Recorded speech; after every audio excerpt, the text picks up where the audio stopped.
What's up, my crypto legends? In today's episode, we are taking a look at the Bitcoin price here on the 4-hourly chart. And as you can see, we are forming another new pattern right over here. We've been talking about this descending wedge breakout here for the last few weeks. And now it looks like that we are still creating these lower highs, but still creating also higher lows. As you can see on the chart, we're going to discuss what is the most likely scenario here, breaking to the upside or breaking to the downside. Now, we also take a look at Ethereum just holding by a thread from its last all-time highs. We'll be analyzing Ethereum today also, and the total crypto market cap. Remember, last video I talked about this major resistance from this inverse head and shoulder pattern. Now, are we going to get a massive bounce from here and continue to the upside? This is something that we are going to discuss, and also some great on-chain data here. So make sure to stay tuned till the very end of the video.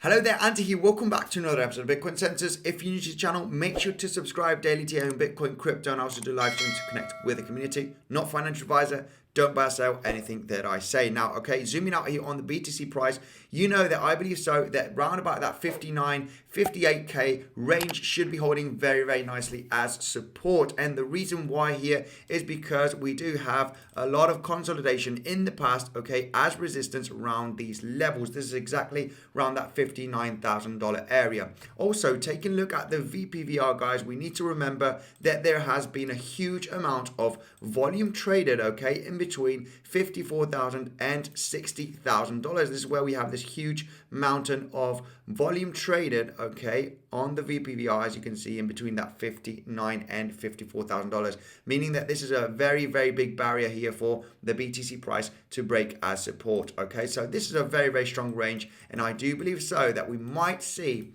some volatility, okay, around that range before we start pumping. Now, if I zoom right over here, what would be the most bullish case scenario? Because there is another pattern here potentially forming, and this is kind of a symmetrical triangle. Check out here the higher lows. I've connected these higher lows on the 4-hourly. So I'm looking at the 4-hourly close, as you can see on the chart. We connect exactly the line at the close of the 4-hourly, and you can see over here that we just touched this support, okay, from these higher lows with the wick. So we could come as low easily at that $59,000 area before we start pumping, in my opinion. Now, a symmetrical triangle coming from an uptrend is usually a bullish pattern, right? So if we did break out this resistance, all right, from the symmetrical triangle, all depending on when we're going to break it, the BTC price could come as high as $72,000, $73,000. Now, if we do break that support level in the next coming days, we could come as low as $49,000. Now, zooming in here on the chart, okay, now if you can clearly see, depending on where we're going to break out, we would be hitting this major resistance from these lower highs, okay, and that would be a great buying opportunity, in my opinion, if this happens. I don't think this will happen. I think we're just going to consolidate above that $58,000, like I mentioned, and then break the resistance and continue to the upside. Now, remember, we did break the all-time high, which was just below $65,000, hitting that $67,000 range. Now, we know the deal. When you break all-time high, there will be a lot of volatility, a lot of people over leveraging, and we've already had that dip over here, which was about a 14% correction from the all-time high, which is just below $67,000. Now, to the low right over here, just going below $58,000, this was over a 14% correction. So the correction did happen already. All of those people that over leveraged here to the long side got liquidated right over there, as you can see here on the chart. So is there a possibility that we can break the support and continue to the downside?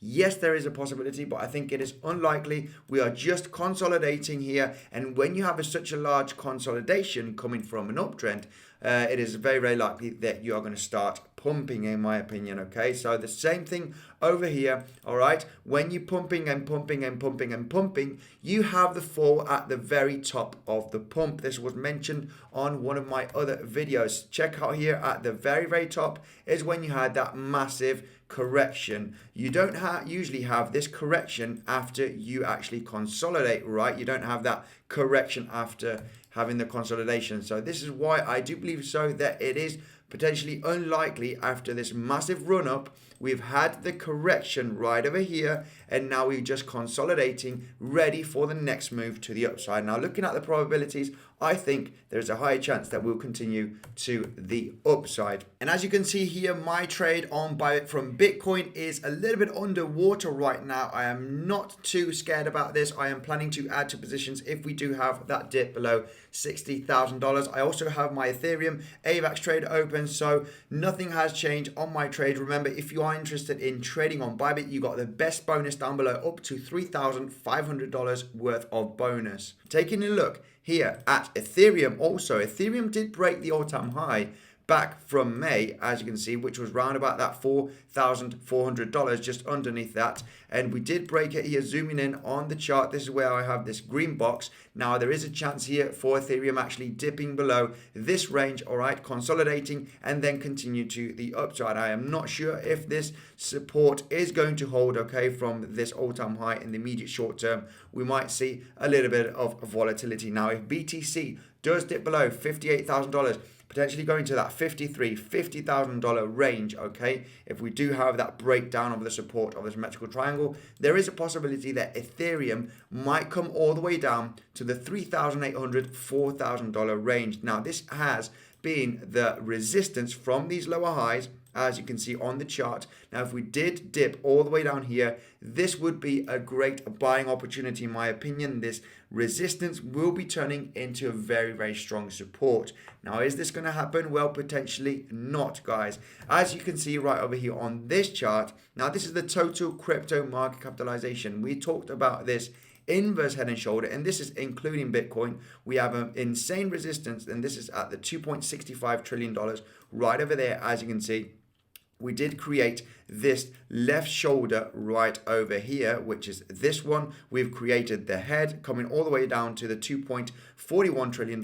And now we've created this right shoulder, broken the resistance. And this is where we are currently consolidating above this major resistance, which is the $2.65 trillion in market cap. And I believe so that after this consolidation, also the direction should be to the upside. If we did lose this support, because there's always a possibility, okay, I see this a higher chance on happening, okay, going to the upside, getting a nice bounce from where we're currently at, then going to the downside. Now, there's also a possibility that we could go down, but I think it is unlikely. Now, if we do break this support, the next major support would be that $2.40 trillion. Okay, as you can see, we've been bouncing very, very nicely at this support range. And if we zoom out, right, this has been also very, very strong resistance. So this would be the zone where we should be getting massive bounces. Would be a great opportunity to pile up into some more Bitcoin and some altcoins. Now, let's take a look at some on-chain data here, because the Ethereum balance on exchanges is drying out all the way since the summer of last year. There was around about 22 million Ethereum on all the exchanges, okay? And now we are currently just sitting above the 14 million. That's over 8 million that have been drying out from the exchanges, going into staking, going into wallets. They're not in circulation, and this is still continuing to the downside, meaning that this will still have a price impact in the coming months for Ethereum if it continues. Now, also taking a look at the network value to transaction signals, okay? Market cap here rising faster than value sentiment is overvalued, as you can see on the chart. When we have this orange spikes to the upside, this is when it's overvalued, all right, by looking at this chart. Now, when we do have the value settlement rising faster than the market cap, it is undervalued every single time, okay, except this time over here, we've seen the market cap, okay, the value settlement rising faster, and we are seeing the orange lines here just around this area. The price of BTC has usually had a pretty decent pump, as you can see right over here. We did have a pretty nice pump on the BTC price in the black. Also right over here, just after the summer, when we did have that crash in May, we had the massive spike coming afterwards, having a massive price impact, as you can see here on the chart. Now, we are really at the undervalued area here looking at this chart. So does this mean that in the next coming weeks we are going to start pumping? Let me know in the comment section, what do you think about this on-chain data? Guys, this is going to be it for today's episode. Make sure to check out Bitcoinsensus website. We have the latest news, technical analysis, and check out my Bybit and Prime XBT tutorial to learn how to trade on those platforms, and I'll see you guys later.